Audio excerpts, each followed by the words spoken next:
Thank you for joining us today for this Launch Tech Talk webinar. Today's Tech Talk is one of the series sponsored by NJDOT Bureau of Research that include webinars, lunchtime talks, and other events. Tech Talks are meant to share and promote implementation of research and innovative practices and transfer of knowledge among NJDOT staffs and others within NJDOT transportation industry. Today we are pleased to have Dr. Deva and from the Allen M. Voorhees Transportation Center at Rutgers University and Ms. Susan O'Donnell from New Jersey Transit, who will speak about survey research that has been conducted to support the analysis of local bus markets in New Jersey.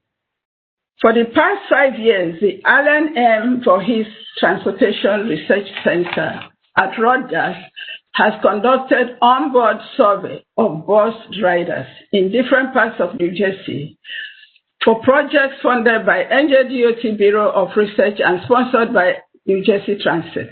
Dr. Decker and Ms. O'Donnell will together speak for about 50 minutes total and describe the purpose of this survey research and highlight survey methods in the research, key findings, and how the survey is used by New Jersey Transit.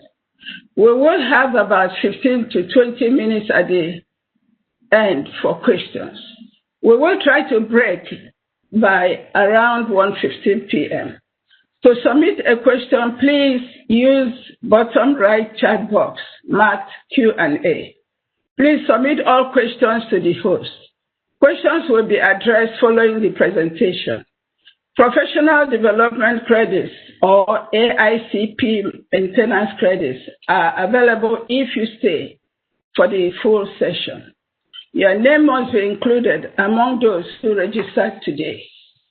Please complete a feedback form that should pop up after the event.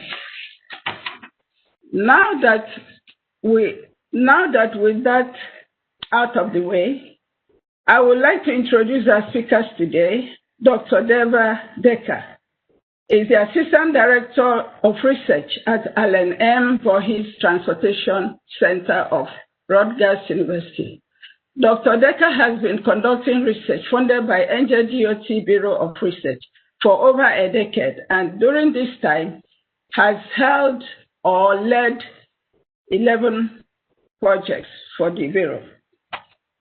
Over his career, Dr. Decker has authored approximately 50 peer-reviewed articles, book chapters and reports, and 30-plus conference papers on wide-ranging topics, including benefits from public transit, greenhouse gas emission, children's transportation, older adults transportation, transportation for people with disability, environmental justice, benefits from walking, effect of crime on walking, emergency evacuation, gentrification, demographic changes, and transportation network companies. Deva obtained a Master of Urban Planning degree from McGill University in Canada and a PhD degree from University of Southern California. Susan O'Donnell is a Senior Director for Business Analysis and Research at New Jersey Transit. She is responsible for New Jersey Transit twice-yearly customer satisfaction survey, travel surveys on all modes of services, employee surveys, targeted or specified surveys, customer and employee focus groups, and traditional market research to support New Jersey Transit operations. Susan is a member of the Transportation Research Board Standing Committee on Travel Survey Methods, ABJ40.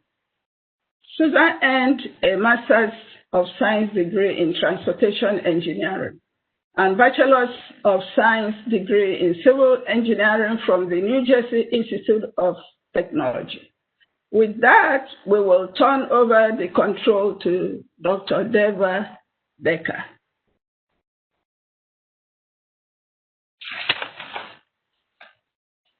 So, okay, I'm starting all over again. Okay, thanks everybody for participating in this webinar.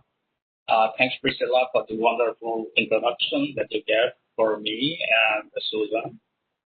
And I'm going to talk about a project that we've been doing for the last 5 years, the analysis of local customer catch. I'm going to talk for about 25 minutes or so, then I'm going to hand over the presentation to Susan. She's going to talk about perhaps the more interesting parts of this project. As I said, we've been doing this project for the last 5 years, and currently we have been doing phase 3 of the project. This is our agenda today, roughly. It's an introduction, background, project timeline, project objectives, methodology, accomplishments, and selected results. Up to that point, I'm going to talk. And after that, Susan will take over to talk about the implementation and benefits from this project to New Jersey Transit overall. And she's also going to talk about what's happening with the pandemic with New Jersey Transit Service. So I'm assuming many of you will be interested to hear about that part. So this project, the project manager is Priscilla, who introduced us from DOT Bureau of Research, and Susan is the customer, and then I am the principal investigator, and Roberto from New Jersey Transit, and Stefan Cruz here from our center, and Xiang Liu from Rutgers State, who have significantly contributed. But I also appreciate all the help we got from, a lot of students, like 300 plus students who have worked on this project during the last 5 years, and I will tell you why they are so important for us. Just to give you a background, when I ask our students, even the surveyors, about their use of bus, I realized that, bus is not a very common mode of transportation for people in general, but you'll be surprised to know that bus actually plays a very significant role in transportation for New Jersey residents. So New Jersey as a whole, people use public transportation much more than, rest of the country. I mean, you might have seen in New York City, etc., but if you compare New Jersey as a state to other states, 11.5% of the commuting trips in New Jersey are made by public transportation, compared to less than 5% for United States as a whole. And of this, New Jersey, public transportation trips, it's close to 60% of them are made by buses. On the map that you see on the right-hand side, the blue lines are all bus routes. There are about 250 bus routes in New Jersey. And as I said, 60% of the riders are actually from buses. But surprisingly, in academic world, you can see that a lot more research is done and a lot more writing takes place regarding rail in New Jersey, even light rail, but very little is actually written about buses. So that way, this project is, unique, that it actually is all about buses in New Jersey. As I already told you about, the significance of buses, the average weekday ridership is more than 500,000. Susan, correct me if I'm wrong. And Saturday ridership also is pretty high, very significant. And on Sunday, so buses, actually a lot of people depend on buses for their daily travel. And I will show you later on that many of the bus users have no other way to travel. New Jersey Transit actually, conducts bus rider surveys occasionally, in addition to this survey that I'm going to talk about, which is called Origin Destination Survey.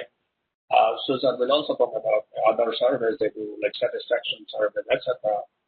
Now, interestingly, the current case of the bus survey project that we are doing for the Newark bus market. When I left NJTPA, where I used to work for about 5 years, to come to Rutgers, they were actually preparing for the 2008 survey. And I remember, meetings and all that stuff about that survey when I was there. And, the Northwest Bus Study, etc., they were happening around the time I came to Rutgers. And now I'm again doing the Newark Bus Survey, which is roughly after 12 years.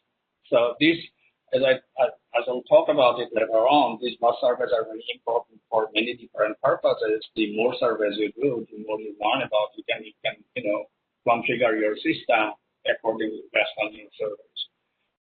So we were doing phase 3 when, the project got not really suspended, but it slowed down, definitely because it's a survey project and we have to have surveyors on board buses.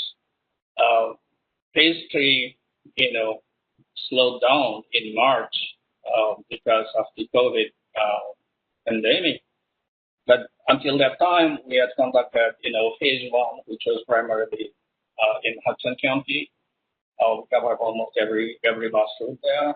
And the phase 2 was Morris County, Middlesex County. It was more varied, phase 2. But we collected less surveys because the volumes are not that high.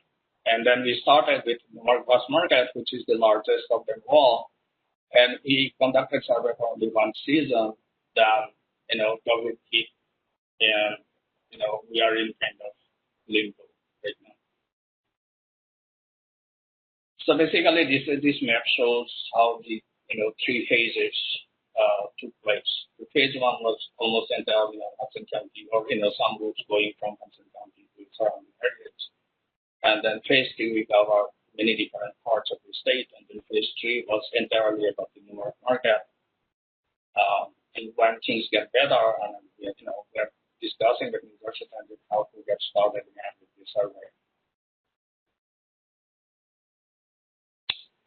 So this project has, lot of other things that Susan is going to talk about that, effect of this project on, other things university does.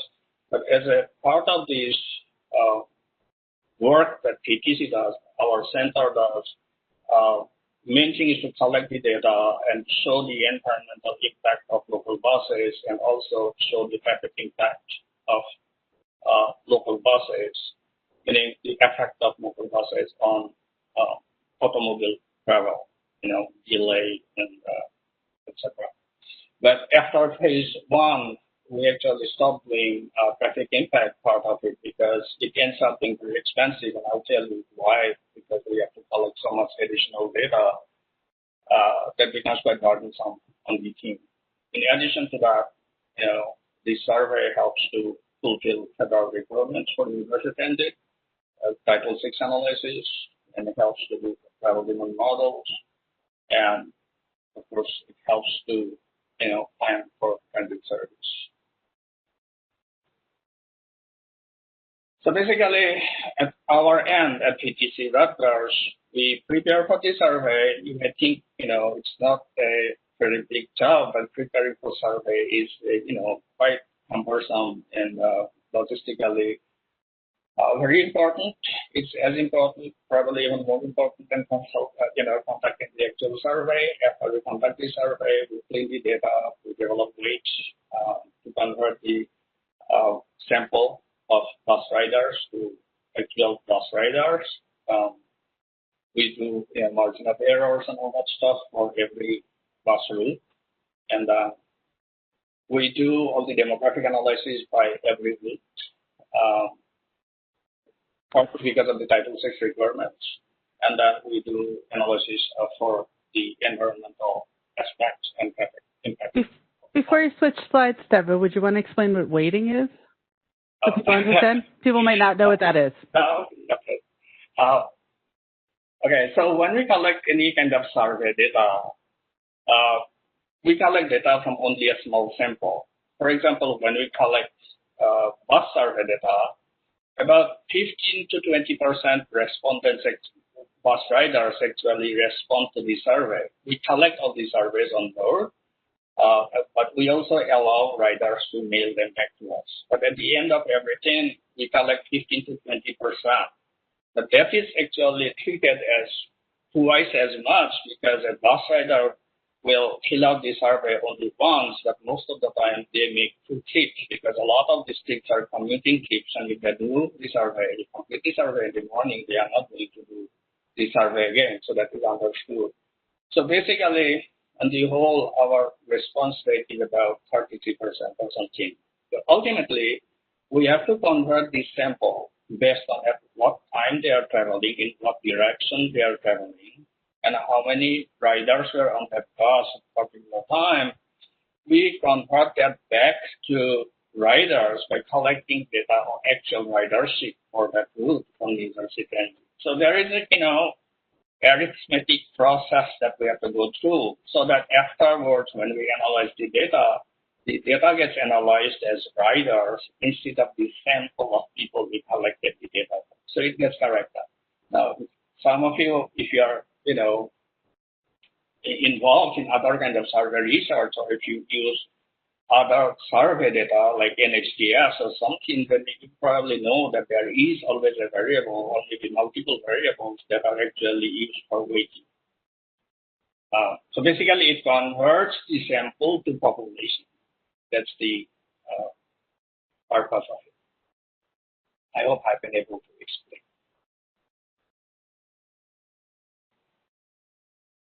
So we prepare for the survey.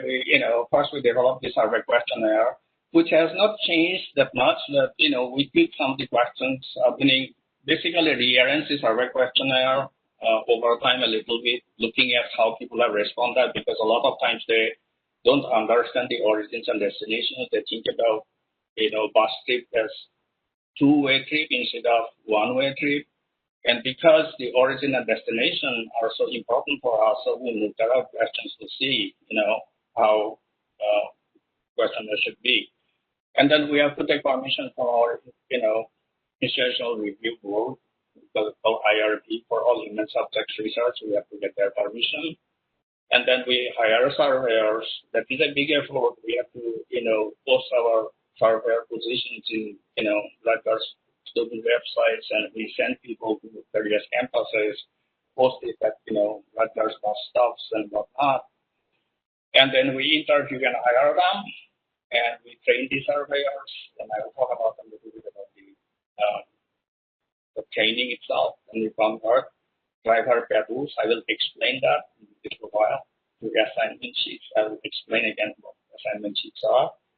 We prepare master files for scheduling of the surveyors, which is a huge task actually.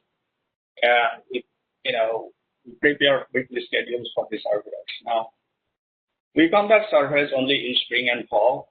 We don't conduct surveys in winter and summer because those are not typical for transit users. And we also conduct surveys only on Tuesdays, Wednesdays, and Thursdays. So this is the survey questionnaire. Our surveyors carry them on board, like, bundles and bundles of them. We have them in Spanish and English. We prefer to get these surveys filled out on board buses, and then so that our surveyors can bring them back. That way, response rate is much higher than, giving them to the riders to take them home, because among the people who take the surveys home, only about 2% mail them back. But at the end of the day, everything put together, 90-some% are always brought back by our surveyors. The rest actually come by mail. Do you want to talk about some of the questions that we ask? The types of questions? Okay, I'll be happy to do it. I was actually thinking about you, so that you don't know. Oh, I could talk about it, sure. Yeah. Yeah. Sure. Well, I want to point out a couple things about the slide here. Like Deva was saying, when you do these kind of surveys, You're asking your boarding station or, where you got on or where you started your trip. Right. You're asking your origin and your destination. And one of the suggestions that Deva made for this most recent survey, you can see on this first page where he kind of put in two boxes the, I'm trying to read it, the place you came from, meaning like home, work, or school, and the place you're going to. Because a lot of people will say, well, I came from home to home. And we know that they didn't take the bus from home to home. Maybe when they fully made their round trip, they went back to home. But we want to know that they went from home to work or home to shopping or things like that. And similarly, down below, we want to know where they started. So the address or nearest intersection of their home and the address nearest intersection of work or school or wherever they were going to. So that origin and that destination. And I think from at least the data we've collected so far, it's been better than it has the way the survey was formatted in the past. So I'm grateful for that suggestion. But we typically collect origins and destinations. We collect how people get to the bus stop, so the access mode. So did they walk to the bus stop or get dropped off or take another bus? And then the egress mode, so when they get off the bus, how do they get to their final destination? Again, walk, bus, transfer to a train or light rail, things like that. We ask, I think we have some time questions here. We ask how frequently they make this trip, which I'll talk a little bit about the world today. Some people that are traveling on transit are traveling less frequently, so having that frequency data is important. And we ask the purpose of the trip. So is it a work trip or a school trip? And that beginning question gets the purpose too. We generally also ask about transit dependence. So to find out, whether they have other options besides the bus or whether that's really their only other option. We ask a lot of demographic questions, often including, income, age. I see the last question here is one about what industry you work in. We ask auto ownership and questions like that. I'm trying to think, is there anything else I forgot? I think that's pretty much it. This year we included a question on TNC. Yes, and TNC is Uber, Lyft, Via. That's what TNC is, Transportation Network Companies, in case you don't know. Right. In previous rounds, we also, used to have satisfaction questions, but we took them out in phase 3 because, New Jersey Transit conducts additional satisfaction surveys anyway. So we did not want this survey to, be more than just, these 2 pages, right. And that's a challenge with doing like a paper survey because you do have a limited amount of real estate because you have to design the survey such that it can be mailed back and that it's easy to hand out and you have printing costs and things like that. So you can see in the layout that real estate is valuable. And since we were already doing a customer satisfaction survey twice a year, we felt that, we would give that up in lieu of some other more travel-related questions that we don't get as often. I think I messed up. I put the same page on both sides. I think you see what I mean, Susan? Yeah, no big deal. Okay, this is scanning error. One other thing I want to point out that all these surveys, each one of them has a unique identifier. The envelope also has the same number. And we send these surveys in such a way that we can actually find out when this survey was distributed on which bus trip, not only bus route around, but also which trip the survey was distributed, so that even if people do not actually enter the information, we can actually relate it back to where the survey was given out. That often also it helps us correct the data because we know in which direction this bus was moving. From looking at the serial number, we can tell. Right. Sometimes, you hand it out maybe when they're boarding their bus on their trip in, but they don't get to fill it out until like the next day. So they tell you about their trip on the way back. And again, for that waiting process, we really need the data in the way that we collected it. And that's why the serial number is really key to make sure we know what bus they collected it on and what route and information like that if they don't provide that information. And some people like genuinely make a mistake. They take a lot of buses, they'll transfer from one bus to another and they don't remember, did I get this on the one bus or did I get this on the 24 bus? Right.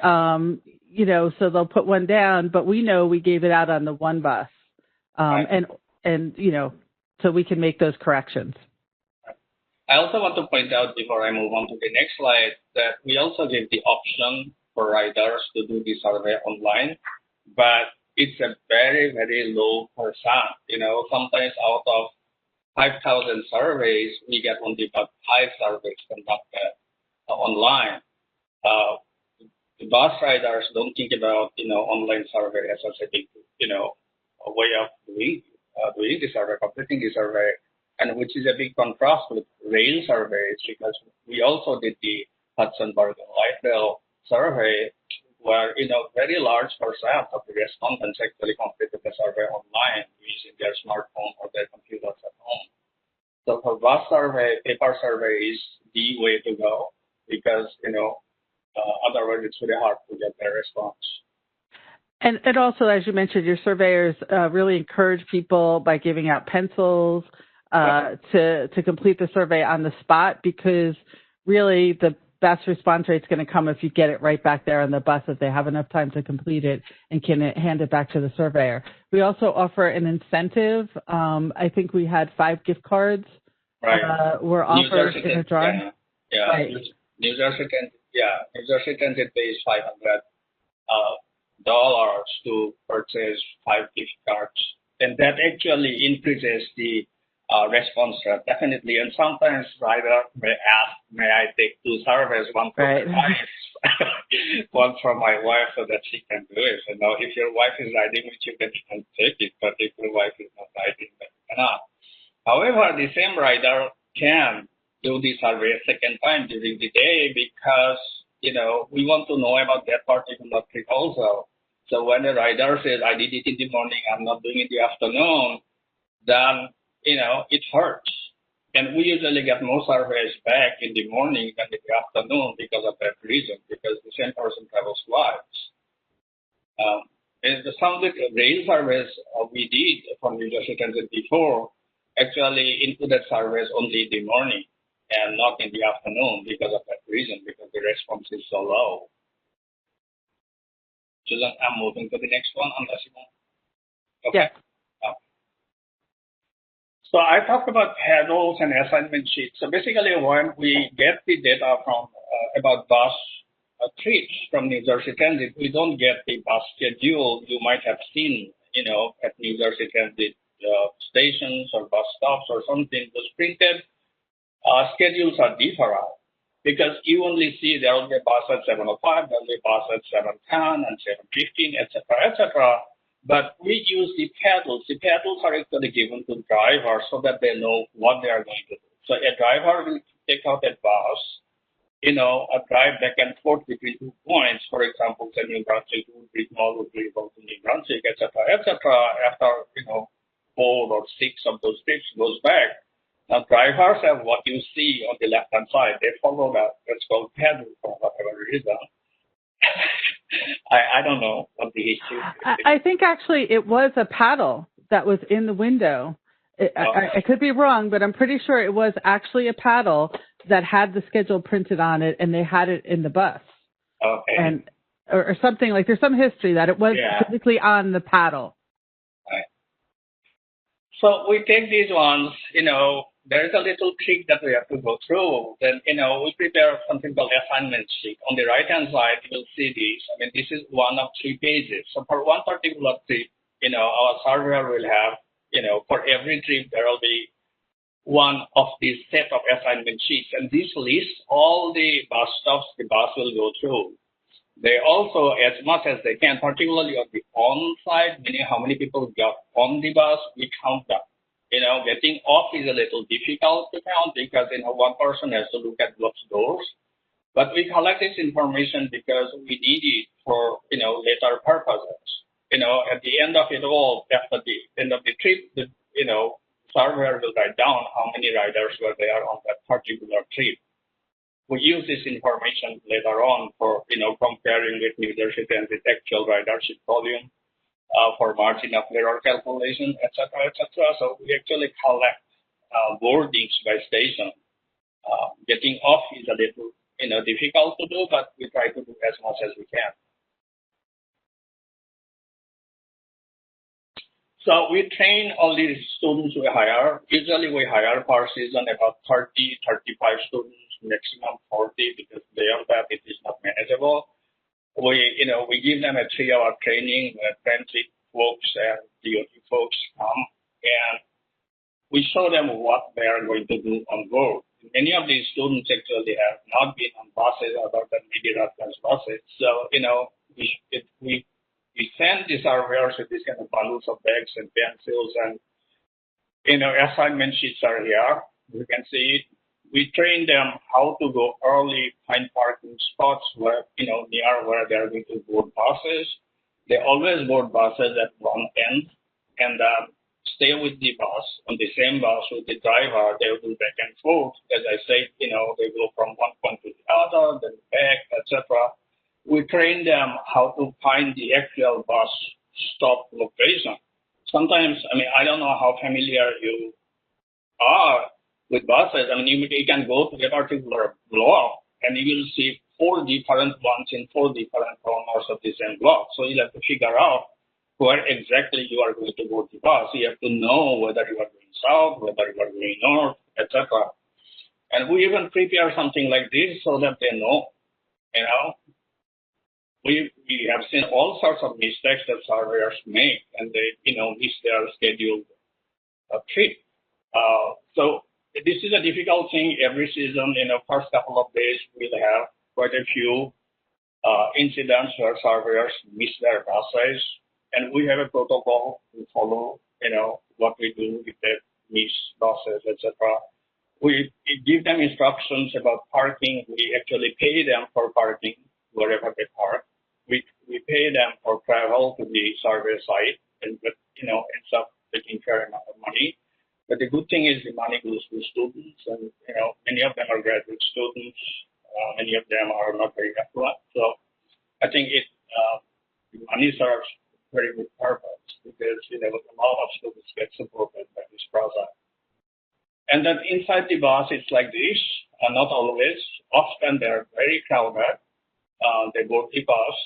And then we also teach them how to approach people once they're inside the bus.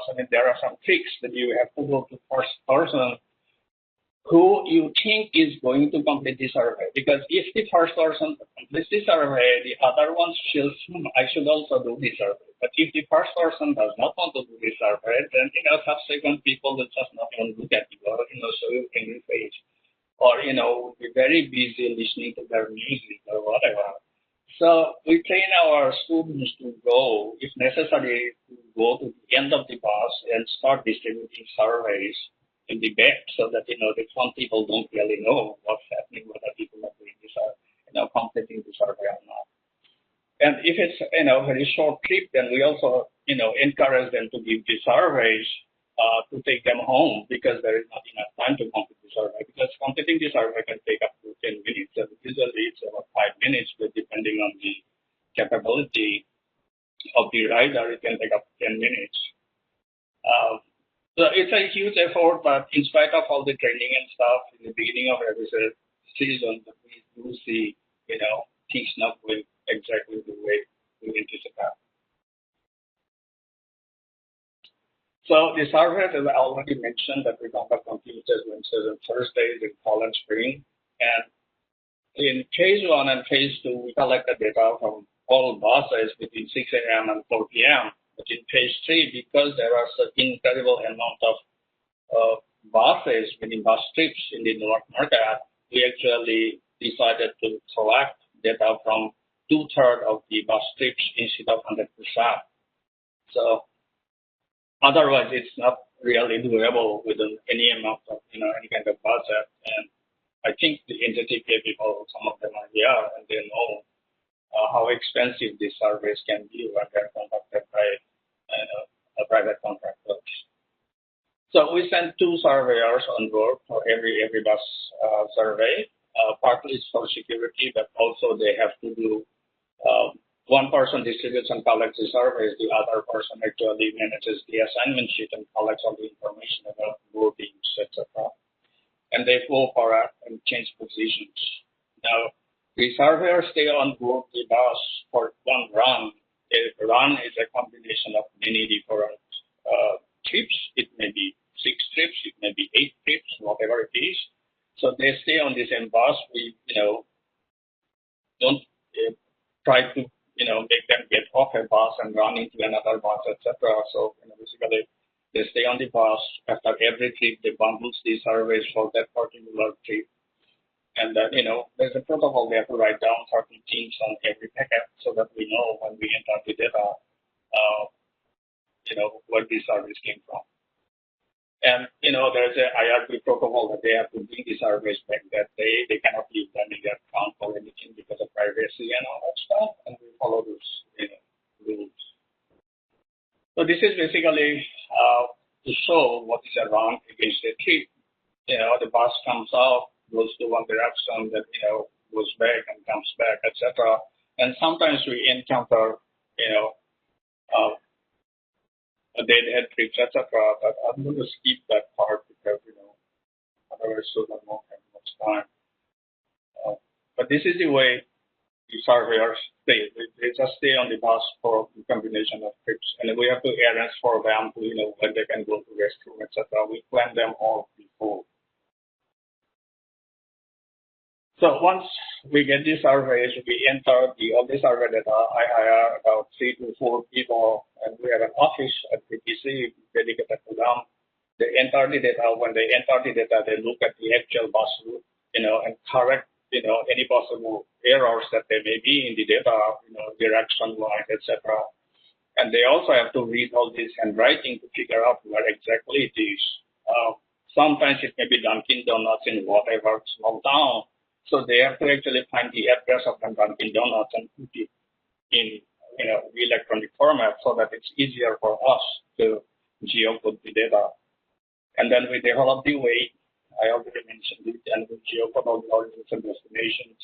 And then we use ArcGIS network analysis to estimate the travel distance between the origin and destination, calculate margin of error, and then we analyze the data.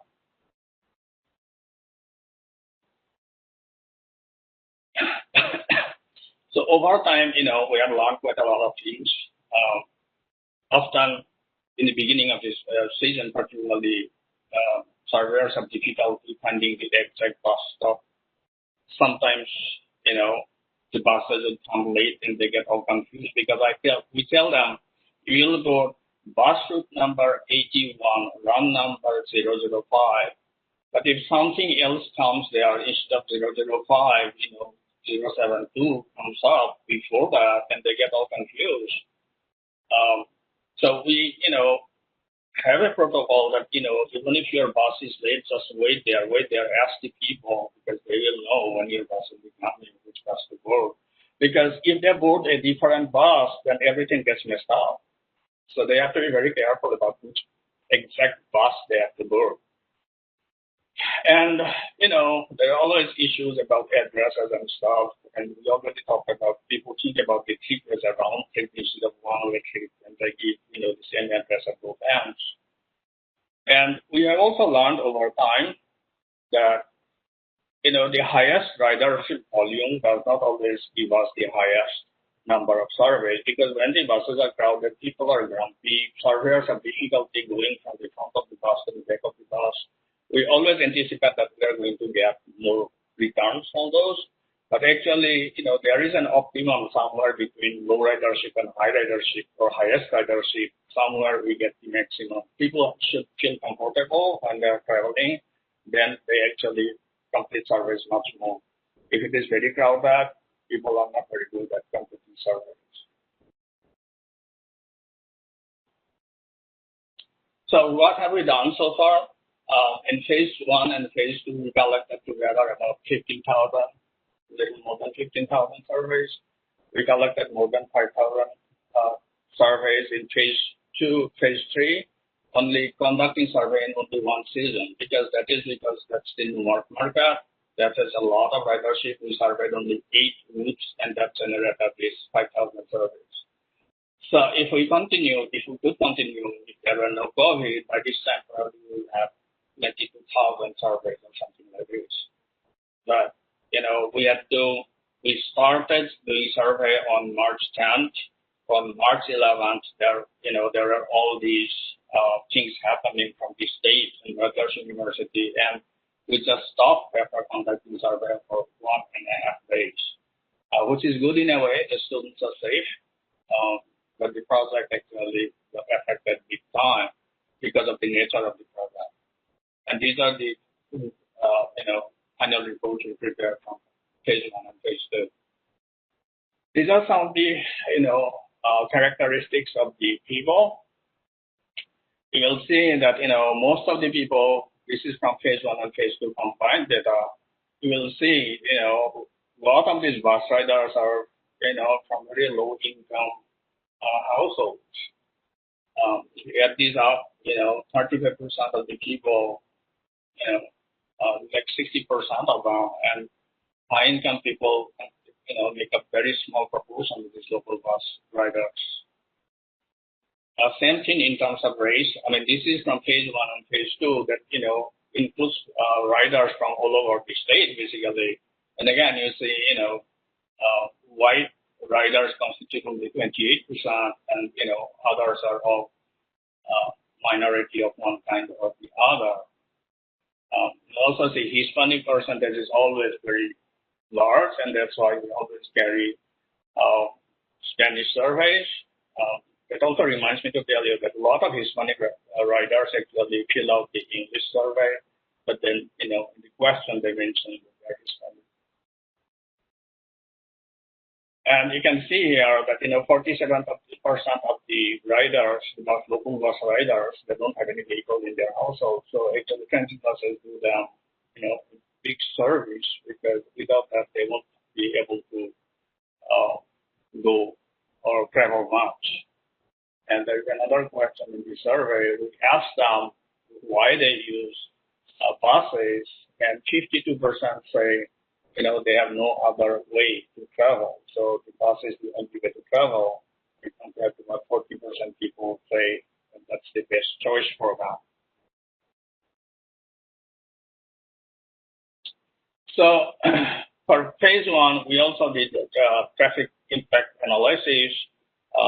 Actually, Dr. Xiang Yu from Kate did that part of the work in phase 1 and used phishing simulation. But, we had to send students to collect signal timing information from, close to 50 intersections. We had to collect traffic data from all those roads by which this bus goes. We took only one bus route 80, which is a very busy bus. But, we had to send students many times to collect the field data, and they had to do the model, they had to set up the model and do the analysis. But what they found is that in that particular corridor, meaning the road by which the bus travels, you get a reduction of delay for motorists by about 10% in the 2-hour AM peak period. So it's not too bad, considering that, we are talking about Jersey City, which is a very crowded, area with a lot of traffic, a lot of signals. But after this, this gives us a general idea about what the traffic impact of local buses is. But we stopped doing that part and we continue to doing the environmental part of it. So the environmental part is like this. We asked the bus riders how they would have traveled if the buses did not exist. They tell us they would have taken Uber or Lyft, they would have driven solo, they would have carpool. If they would have carpooled, we asked them how many people. And then we use that information together with the geocoded addresses from which we actually estimate the network distance between these origins and destination. We apply the carpool rate. And then we come up with the PMT based on that from the weighted data for the riders. And then there is a way, EPA has a method to calculate. It's a very simple method to convert PNG to greenhouse gases, and we use that to calculate how much additional CO2 would have been generated if those people who said they would be traveling by cars were actually to take cars instead of buses.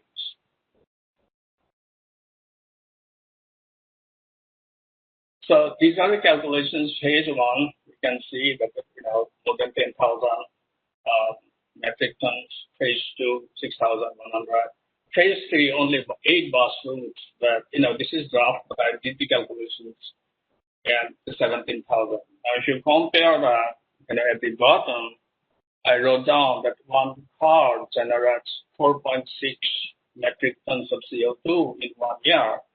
So, and this is also annualized. So if you divide that, you see that thousands of cars, this is equivalent to thousands of cars running all year round. So if you divide these amounts by this, then you will get the amount. Now, these are the things we need to calculate.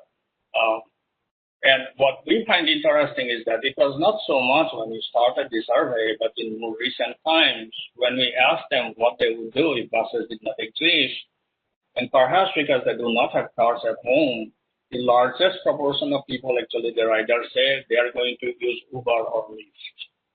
So if you look at their responses, it seems that, they perceive Uber and Lyft as a very close substitute. The closer substitute of buses than actually driving their own cars or carpooling or taking taxi or traveling in some other way.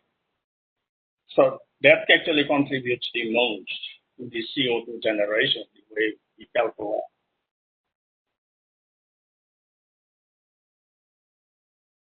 So from here, actually, Susan will take over and talk about how they use the survey data. And when, appropriate, I will jump in. And at the end, we are going to answer the questions you have. Right? Great. Thank you, everybody. Thanks, Deva. I want to start first by saying thank you to Priscilla and NJDOT for funding these projects. And thank you for Deva and the Rutgers crew for conducting them. Really, this provides us a lot of very, very valuable data, and I'm going to try and talk about some of the uses. Deva touched on a few of them earlier, but I'll try and go into a little bit more detail. But these are even just some. This data is just so important for us to understand who our customers are and how they're using our system so that we can continue to improve it. So one of the first uses beyond bus planning, which I'll talk about in another slide or two, is this data goes into our travel demand model. So that's the model that that is calibrated using this existing data. So they set up the model and try and replicate existing conditions with some of this data as part of the components. But then it's also used to model future conditions for any new roadway project, any new transit project, any kind of transportation project in New Jersey, because just as we're saying, there are synergies. Sometimes people drive a car for certain things, people take transit for other things, and they can move from one mode to the other as we're seeing in COVID times, or move to not traveling. So you want to have a good transportation model that can model that when you're deciding about whether to move forward with different capital projects. And this data is also shared. Not only does New Jersey Transit have models, but all of the MPOs in New Jersey it's shared with, and the NMTC, New York Metropolitan Transportation Council, the MPO that covers the New York City region, and the Port Authority all use this data. So actually, as part of training, a lot of times you have students or some part-time staff who actually go out and conduct these surveys. And, I try and remind them that each piece of data in each survey is getting input in this model and could have an impact on, a major project in the region and how, your tax dollars are spent. So you want to really get good quality data so that you're making decisions based on real solid information about whether to move forward or not, whether there's going to be riders for a transit project or whether a highway project makes sense. And if this data is not good, then those decisions are not really sound. So that's always sort of my soapbox pitch about how important this data is. And also when applying for, so the second bullet, when applying for a capital improvement grants like new starts, small starts, or core capacity, so improvements to our system, as part of the requirements, they want you to have current data on the systems and routes that might be affected or impacted by this project. Again, to make decisions, does it make sense to move forward, when the project's being evaluated? So again, having current data is very important. Another aspect is Title VI. So a lot of people, and frankly, I didn't know what Title VI was before coming to this job. But Title VI is basically part of the Civil Rights Act of 1964, and it talks about discrimination on the grounds of race, color, or national origin.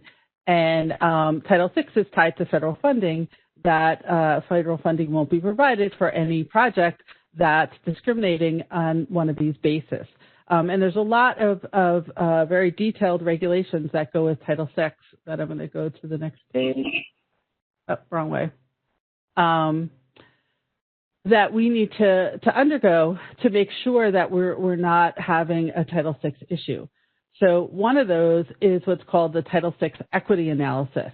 So if we need to make a fare change, and it could be an increase or a decrease in fare for a permanent or even a temporary promotional reason for longer than 6 months, we have to go through an equity analysis again to make sure that that fare change isn't unduly impacting any particular population.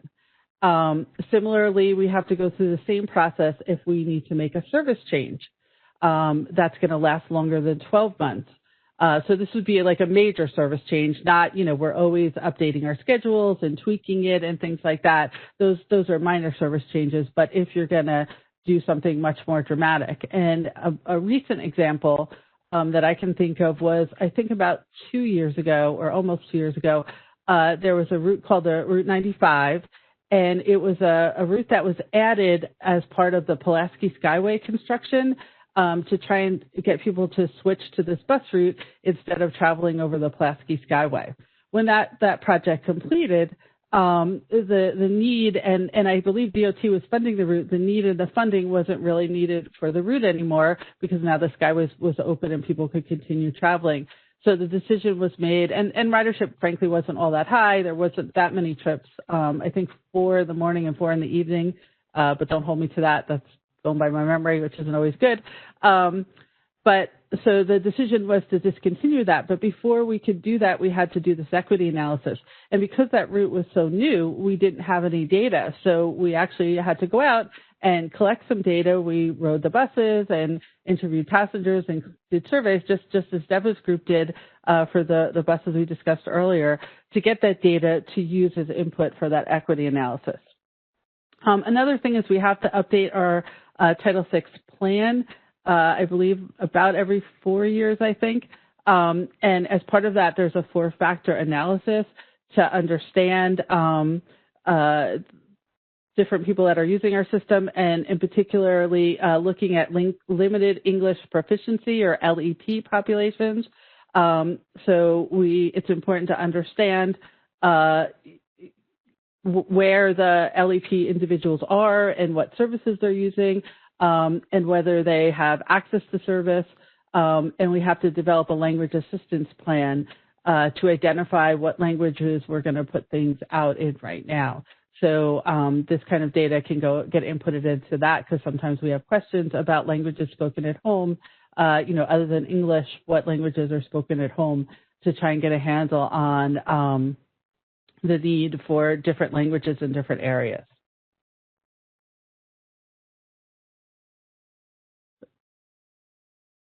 Sorry, wrong way. So another aspect is advertising. So right now, revenue discussions I know are happening at New Jersey Transit and across, I'm sure, DOT also. As with transit, our ridership is down, and I know for a time, toll revenue is down. So one way that we look to supplement our revenue is through advertising, and that advertising could be on transit vehicles, it could be on stations, or as you see, the one outside of a station, and that helps generate revenue for the agency.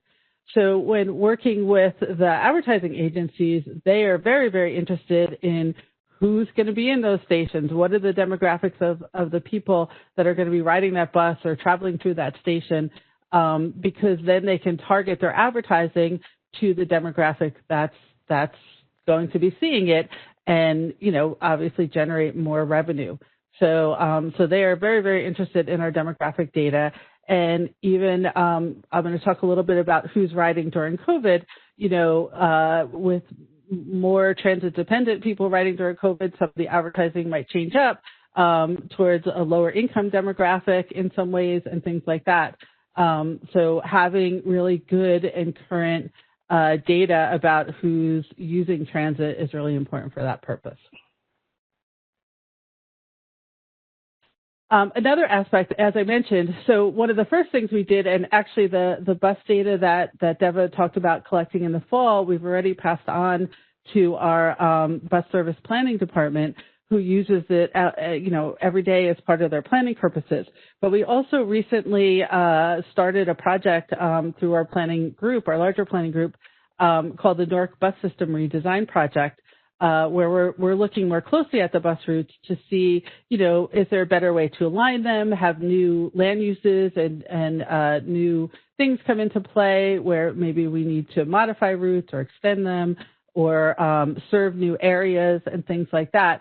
So this is just like sort of a workup of some of the data that this slide happens to look at the access mode. And you can see on this particular bus, which was the one bus that travels right through Newark and Jersey City, most people walk to it, but the second highest access and egress mode is another bus. So a lot of people are either walking to the bus or transferring from another bus.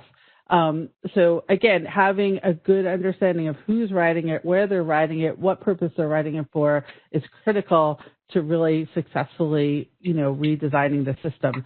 And the Newark Bus redesign is what hopefully is going to be the first project of multiple projects looking at eventually, I think, at our whole system to kind of bring it up to date, because the way it's operating now, the design was set up a while ago and things have changed. And frankly, with COVID, I think things are going to change even more. So I think it's coming at a good time.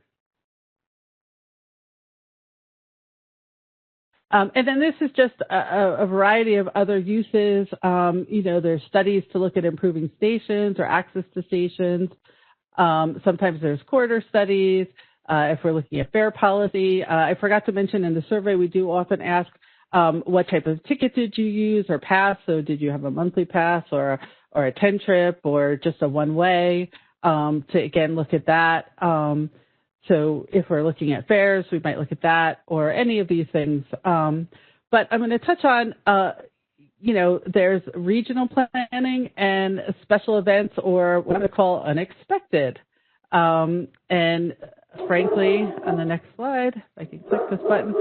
On the next slide, I think COVID was something unexpected for all of us.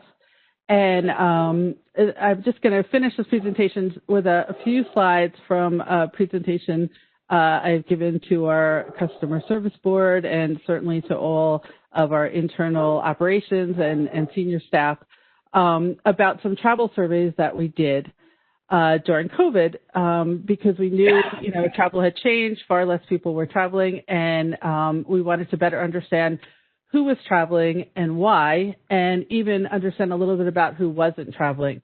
So I pulled a couple of slides from there related to bus travel, and I know that there was a question even asking, do we compare local bus, which is the nature of the surveys that Deva did on our local bus system. So by that, I mean buses that travel just within New Jersey and take people from one place in New Jersey to another, as opposed to our intrastate bus system, which either takes people from New Jersey to New York, which is another big piece of bus ridership, or from New Jersey to Philadelphia, which is a much smaller piece of the pie. And we do. So that's the answer to that question, but I'll talk a little bit more about that. So we did 2 COVID travel surveys, and we're hoping to do a third where we reached out to customers and asked them, how they were traveling. One was done in April and one was done in June. So one was like pretty much right after everything happened, done in early April, and one was done at the end of June, the beginning of July. I'll refer to them as April and June. So in the upper right-hand corner, we asked customers in the last 7 days, have you traveled? And these slides have to do with work, but we have it for all trip purposes, but I just thought work would be interesting to share. So did you travel to work at least once per week in the past 7 days? So you can see the top 2 bars are, so we broke our bus into 3 markets: North Jersey local, South Jersey, which does include some Philadelphia travel, although a small part, and then New York interstate. And you can see that of all the modes, because we also have rail, light rail, and access link, that bus customers were traveling more than the other modes. And you can see that bus travel increased. So people said in April, less people, and in June, more people said that they had traveled in the last 7 days. But this slide, the one thing that I will caution when looking at this slide is this is customers that before COVID traveled on North Jersey local bus. So when they said they were traveling in the last 7 days, these percentages of 63 and 46% meant that they just traveled, not necessarily by local bus. If I swing down to the lower left corner, so if I look at the orange bar, the 46%, and I look at the orange bar here, so of that 46% who said they were still traveling, 81% of them were traveling by the same mode, so still traveling by local bus in April, and 86 of the 63% were traveling by the same mode in June. And you can see that for bus, rail, and other modes and other non-transit modes, so you can see 11 and 6% does include like taxis and Ubers and Lyfts. And then other transit modes could be private buses, PATH, SEPTA, PATCO, any of the other transit modes that are out there. And then you see private auto. So again, this is just some information about who's traveling. On the next slide, sorry, it's a little hard to get the click here. On the next slide, we asked customers in June, we put out a list of essential jobs. So, healthcare workers, delivery, and certainly transit drivers, bus drivers, train operators, and just a very long list of essential jobs. And we said, do you work in any of these jobs? Or no, I don't work in any of these jobs. So you can see here that this is how customers self-identified. And you can see in both of the local bus markets, North and South Jersey, we have 73% and 81% of the customers riding in June said that they were essential workers. While the New York market is a bit lower at 68% for both rail and interstate bus. And light rail and access link are a bit higher, similar to the bus market, the local bus.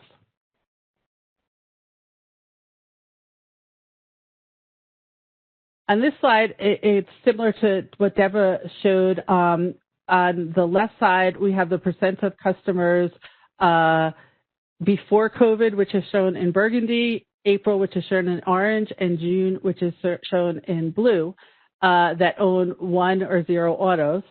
And on the right side, we have the percent of customers that earn $75,000 or less.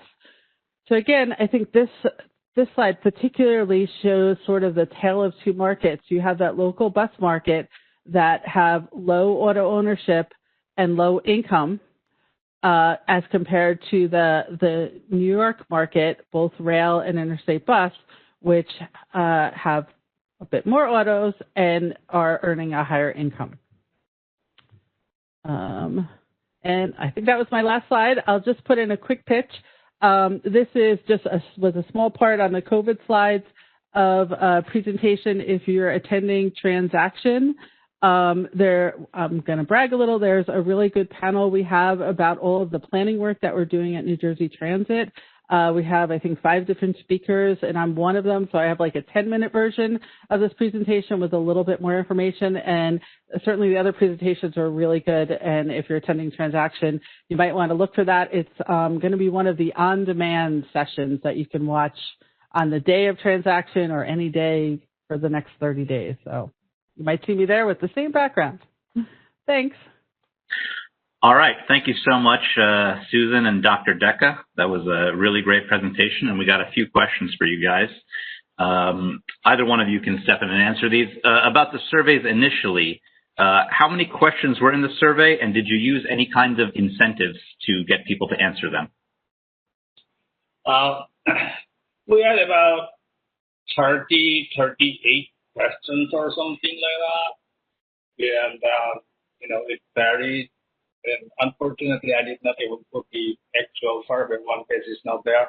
But if we can go back to the slide, one probably would show how many exact number of questions we have. Let me see. I am trying to get there. Susan, sorry, are we okay. both doing it? Yeah, I'm doing it right now. Okay, Susan, you do it. Go ahead. Okay, sorry. Oh, okay. There it is. I think I got it. Do you see it? Okay, question number right over this box. I cannot read. My eyes are not as good. I think it's 27. 27. Yeah. Okay. So we probably had a little more before when we had the satisfaction questions because we, had one question on satisfaction, then we asked them about whether they would recommend the survey to somebody else. So yeah, I would say about the range of 30. And there is a second part to the question about incentives. Incentive, right. Yes. So the envelope, which I did not put in here, that has the consent language. They have to put a tick mark that they consent to the survey, then only we can use it. And it has a big, a bold thing saying that complete this survey, provide your information, and be eligible to win one of 5 $100 gift cards. So that is the incentive we provide, and it actually works very well. That language is on the envelope, which we did not put it here, but if you want, copy of the survey or the envelope, you can email me. I will send you the PDF. Okay, and have you had you considered using iPads to collect the information rather than having somebody retype and decipher handwriting, which is sometimes troubling?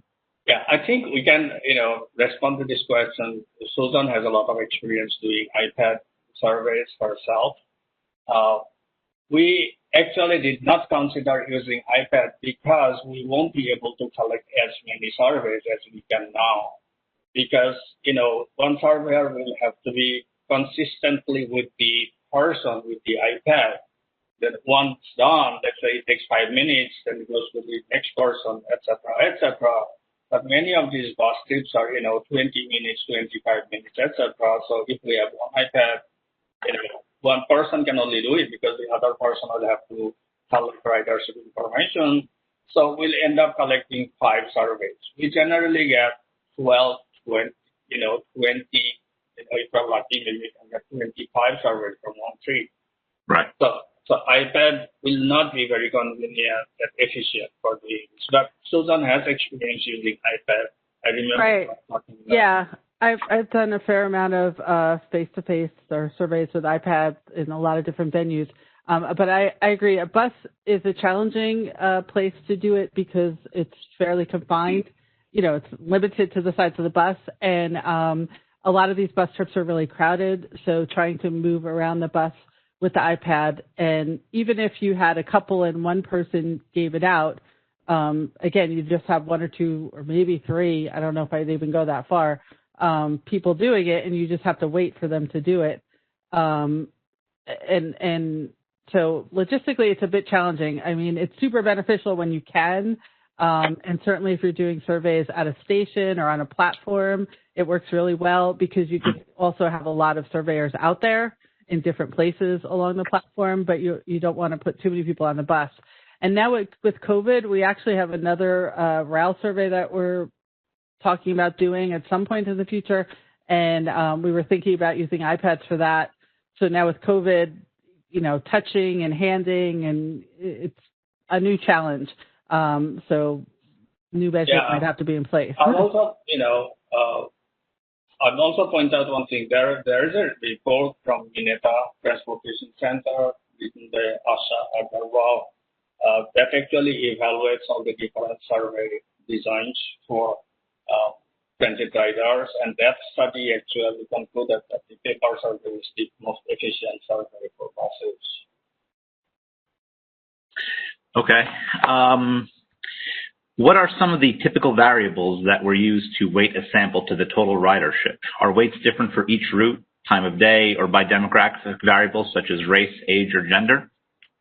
No, actually, this weighting is different. I mean, for something I am doing right now for another interactive project for older adults, in that one, I will be using demographic data to weight the survey. But for this particular project, we weight the sample by direction of the bus, time of day, and the run. So actually, New Jersey Transit, Mr. Schaefer, right, Matthew Schaefer. He has a method, and I, went to New Jersey Transit with a PhD students, and we learned how that way. And it is done in Excel. It is not a statistical package. They have to be pivottable and all that stuff. So basically, the three variables they enter are, not three. You need the ridership volume, then you need the direction of the trip, where each person was, and then what time of the day it was. So those three things are considered to convert the sample to riders. We don't use any demographic data to for the conversion process. And one of the reasons is that you cannot really say based on any geographic demography, say, RCCT has 40% Hispanic. You cannot convert it like that. So you need a bigger population, and a bigger population is our survey. You see? Right. So I'll just add that it's also by route too. So, if we get more surveys on one route and less on another, that gets balanced out in the weighting. And Matt leads our modeling group, and he, like I mentioned in the presentation, he's one of the primary users as it goes into our model. And it's hard to do it by demographics because, we don't know, like there's the demographics of the city or of a location, but the buses go all over. So what demographics do you use? And then you don't know which of those are actually transit users to be part of your universe, because you want to weight it back to the universe. So that's the key. Right. So unless you have a whole, transit rider universe, you cannot really connect the demographics of our particular to that population. You cannot relate it to geography. I would love to talk about more weighting because, I even help the NHTS folks to come up with a particular type of weight, and they are now recommending that particular method to other people. So I'm very proud to talk about weight. Cool. Did you compare rider survey results by types of service, for instance, local city buses versus suburban commuter buses? And if so, what were the differences? We did not, because almost all our, you say we do have some suburban routes, if you call them, say, going to Morristown or somewhere. But almost all our routes are very urban in nature. Right. There are a few routes here and there that generally they are very urban. Maybe we're talking about 97% against 3%. And so it did not really make sense to make that kind of comparison. But if somebody wants to make comparison of particular, counties or something with other counties, they can actually do the analysis.